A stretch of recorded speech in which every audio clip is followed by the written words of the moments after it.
आप में से बहुत सारे लोगों ने नेटफ्लिक्स का टॉप रेटेड सीजन स्नोपीसर तो देखा होगा।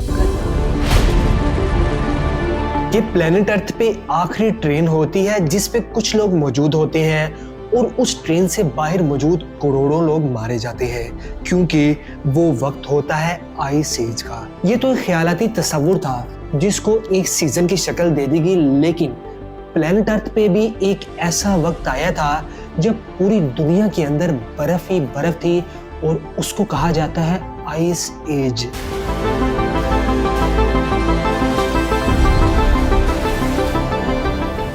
जिसकी पीक आज से 25,000 साल पहले तक मौजूद थी और आज भी अंटार्कटिका के खूबसूरत मगर खतरनाक ग्लेशियर इसकी जिंदा मिसाल है। और इस आइस एज का खूबसूरत मौसमों में तब्दील होना, इसके पीछे एक बहुत बड़ी वजह थी सूरज का हमारे प्लेनेट अर्थ के साथ एक मॉडरेट सा डिस्टेंस। सूरज तो प्लेनेट अर्थ से 109 गुना बड़ा है, मगर इसका वेट और इसकी पावर इस प्लेनेट अर्थ से 3,33,000 गुना ज्यादा है। अब ये सब कुछ जानने के बाद दुनिया के टॉप रिसर्चर्स और साइंटिस्ट ने ये तहैया किया कि क्यों ना सूरज के राजों से पर्दा उठाया जाए। और आखिरकार इन राजों को जानने के लिए नासा की तरफ से 2021 में पहला पार्कर सोलर प्रोब सूरज के करीब जा पहुंचा। वैसे इंसानों की इससे पहले सूरज के बारे में कभी इतनी क्यूरियोसिटी नहीं बढ़ी थी जब उसे ये बात पता लगी। सूरज की सरफेस और इसकी अपर लेयर के टेम्परेचर में बहुत ज्यादा फर्क देखा गया। एक्चुअली सन की सरफेस का टेम्परेचर तो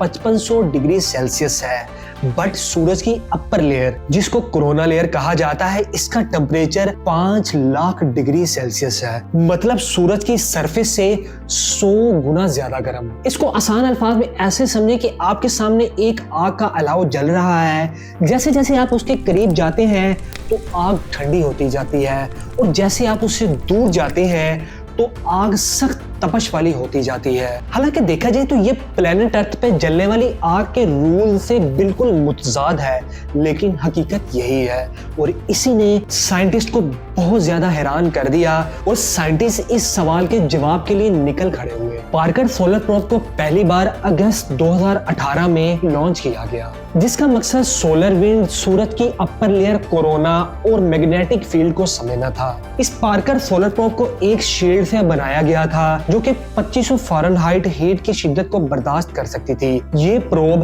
एक्सट्रीम कंडीशन में भी सरवाइव कर सकता था। दिसंबर 2021 में पहली बार पार्कर सोलर प्रोब सूरज की अपर लेयर कोरोना में दाखिल हुआ। आप हैरान होंगे और शायद आपको यकीन भी ना आए कि इस वक्त इस पार्कर सोलर प्रोब की स्पीड 4,30,000 माइल पर आवर थी। It's the closest human-made object to a star and also the fastest, traveling at 430,000 miles an hour. और ये स्पीड इतनी ज्यादा है जैसे लंदन से न्यूयॉर्क 30 सेकंड में पहुंचा जाए। और ये पहली बार हुआ कि जब इंसानों ने सूरज को छू लिया। ये प्रोब सूरज से लगभग 6.1 मिलियन माइल के फासले तक पहुंचा था और ये तारीख की सबसे बड़ी अचीवमेंट में से एक थी। इस सफर के दौरान जो इंफॉर्मेशन मिली उसने साइंस की नॉलेज में बहुत अहम इंकशाफात किए। साइंटिस्ट ने पहली बार सोलर विंड और मैग्नेटिक फील्ड को बेहतरीन तरीके से ऑब्जर्व किया, सूरज की कोरोना लेयर में मौजूद पार्टिकल्स का एनालिसिस किया, जिससे साइंटिस्ट को इस बात में बहुत मदद मिली कि आखिर क्यों सूरज की आउटर लेयर इसकी सरफेस से बहुत ज्यादा गर्म है। ये डिस्कवरीज ना सिर्फ सोलर फिजिक्स में बल्कि स्पेस वेदर को समझने और अर्थ की टेक्नोलॉजी सिस्टम को प्रोटेक्ट करने में भी बहुत मददगार साबित हुई। सिर्फ इतना ही नहीं बल्कि 2024 में होने वाले वाक़े ने पिछले तमाम रिकॉर्ड तोड़ दिए। दिसंबर 2024 में पार्कर सोलर प्रोब अपने सबसे ज्यादा एम्बिशियस और आखिरी मिशन पर था। तब तक ये प्रोब सूरज से 13.8 मिलियन माइल फासले तक जा पहुंचा, जो कि हिस्ट्री में रिकॉर्ड अचीवमेंट थी। और याद रहे जो प्लेनेट अर्थ का सन के साथ एवरेज डिस्टेंस है वो 93 मिलियन माइल्स है। According to this Parker solar probe ने सूरज के अंदर एंटर होने तक का 96% डिस्टेंस ट्रेवल कर लिया था। पार्कर सोलर प्रोब को वीनस प्लैनेट की ग्रेविटी का इस्तेमाल करके उसको सूरज के करीब भेजा गया था। इस टेक्निक में होता ये है कि स्पेसक्राफ्ट या प्रोब को किसी करीबी प्लेनेट की ग्रेविटेशनल फोर्स की मदद से उसकी स्पीड बढ़ाने और उसकी डायरेक्शन चेंज करने के लिए यूज किया जाता है। मतलब ये कि पहले प्रोब फुल स्पीड से वीनस के ग्रेविटेशनल फोर्स वाले दायरे में गया और वीनस के ग्रेविटेशनल फोर्स ने फुल पावर से उसको वापस पुल किया, जिससे वो सूरज के करीब जाने तक कामयाब हुआ। इस मिशन में साइंटिस्ट का फोकस इनर और आउटर कोरोना का फर्क समझना था। इसके अलावा सोलर प्रोब ने सूरज की 3 तरह की आवाजें रिकॉर्ड की, जरा सुनिए।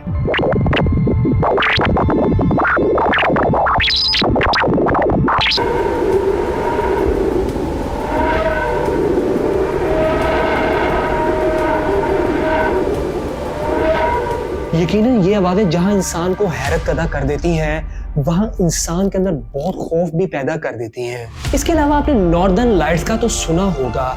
इस नॉर्दर्न लाइट्स बनने की वजूहात भी सूरज के वही ज़रात हैं जो कि उसकी कोरोना लेयर से निकलते हैं। ये ज़रात जब प्लैनेट अर्थ की मैग्नेटिक फील्ड से टकराते हैं तो ये लाइट्स जन्म लेती हैं। लेकिन यहाँ ये आखिरी सवाल कि ये काम मुमकिन कैसे हुआ। एक्चुअली सोलर प्रोब में लगा एक स्ट्रॉन्ग प्रोटेक्शन सिस्टम इसे प्रोटेक्ट करता है, जिसे TPS या थर्मल प्रोटेक्शन सिस्टम कहा जाता है। इस सिस्टम में लगी 8 feet wide heat shield 2500 Fahrenheit तक टेम्परेचर बर्दाश्त कर सकती है। इसके अलावा इस शीट में लगी एब्लेटिव कोटिंग सन की हीट को एब्जॉर्ब करने में मदद देती है और इसके अलावा सोलर प्रोब में लगा एडवांस कूलिंग सिस्टम इसे हीट में सर्वाइव करने में मदद देता है। वैसे सूरज के इतना करीब चले जाना आज प्रोब भेजने वालों को भी इस बात पे यकीन नहीं आ रहा। और दूसरी तरफ ये भी कहा जा रहा है कि जब ये प्रोब सन की कोरोना लेयर से गुजरेगा तो हो सकता है बहुत अरसे तक हमारे साथ इसका कोई राब्ता ना रहे और ये भी मुमकिन है कि सूरज की झुलसा देने वाली कोरोना लेयर